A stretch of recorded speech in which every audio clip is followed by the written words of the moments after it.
દિલ્હીની બાજુમાં એક જોધાણા નગર છે અને જોધાણાની અંદર અકબર અલી નામનો બાદશાહ રહે છે અને જોધાણાનું રાજ્ય કરે છે.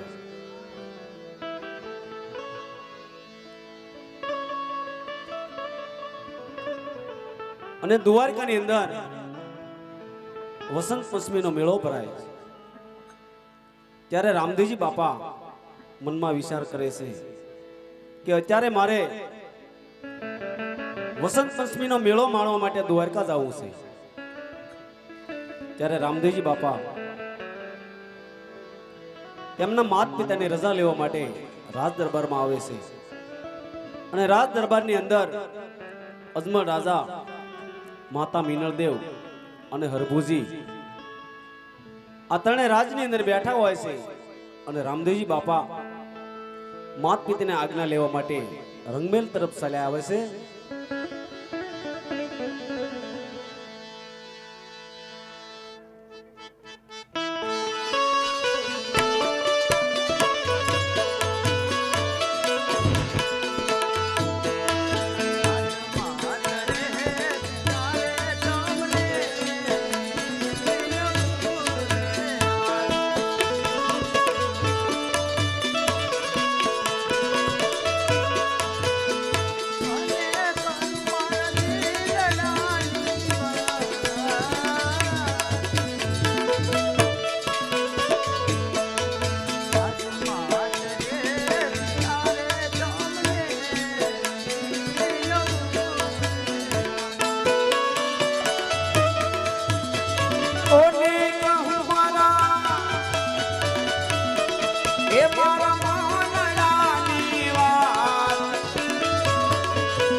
અને માતાજી અત્યારે દ્વારકાની અંદર વસંત પંચમીનો મેળો ભરાણો છે. માટે હું અને કંપાજી અને સંપાજી અમે ત્રણે સાથે મળી દ્વારકાના મેળે જવાના છે. માટે હું તમારી પાસે આજ્ઞા લેવા આવ્યો છું પિતાજી. અરે હા બેટા રામદેવ, રાજી ખુશી થા જાઓ બેટા રામદેવ.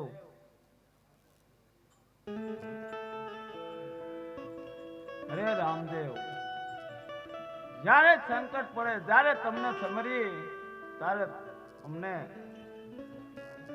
વારે આવજો. હા પિતાજી, જ્યારે રણજાની અંદર કાંઈ પણ સંકટ આવે ત્યારે મને યાદ કરજો.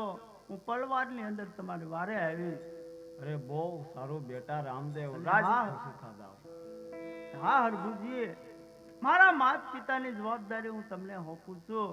આ રણુજાનું રાજ પણ તમને સોંપું છું. ગાય માતાની સેવા પણ તમને સોંપું છું. જ્યાં સુધી હું વસંત પંચમીના મેળામાંથી પાછો ન આવું ત્યાં સુધી આ રણુજાનું રાજ તમારે ચલાવવાનું છે. અને મારા માત પિતાનું તમે ધ્યાન રાખજો હરભુજી. હા રામદેવજી, તમારા માત પિતાનું અને ગાયોનું હું સેવા કરીશ અને રણુજાનું રાજ કરીશ. પણ જ્યારે સંકટ પડે ત્યારે યાદ કરું તો સમરે હાજર કરજો.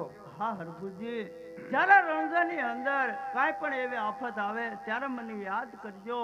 હું પલવારની અંદર દ્વારકાથી રણુજા પાછો પાવીશ. બહુ સારું.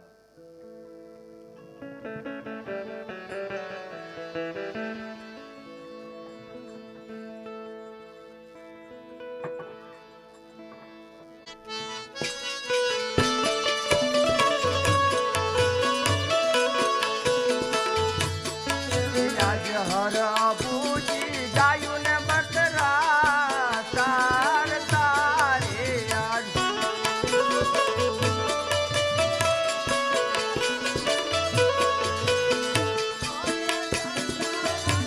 વગડાની માય હરભુજી ગાયું ને વાસરું તાર તારે આજ કોને સારતા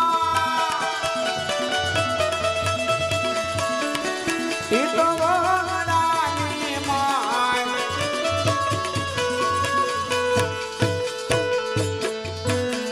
હરભુજી ગાયું ને વાસરું તાર તારે ચાલ અત્યારે હું ગાયું ને વાસરું સારતો સારતો ઘણા જંગલમાં પહોંચી ગયો છો તો હજી થોડોક આગળ હાલો